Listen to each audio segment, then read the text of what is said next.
last week we did this in overhand. Now we're going to do it this way, where you do a linear extension. So a linear extension is where so this is the long arm extension, right? Where your arm is long and you make a big round circle, right? Or half a circle technically. The linear extension is where you're tracing a line, hence the linear, but you're still extending like this. So what you're doing, if you were to look at the whole shape, it would be a semicircle with a line through it, right? So it's basically half a circle with the diameter. And you're going from the back to the front in the linear extension, and then from the front to the back in the pendulum, in the long arm pendulum. So it's the same pattern, except not, but kind of.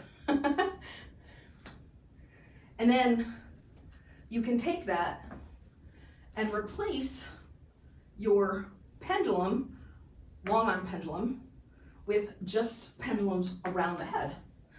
And then when you want to, add the long arm.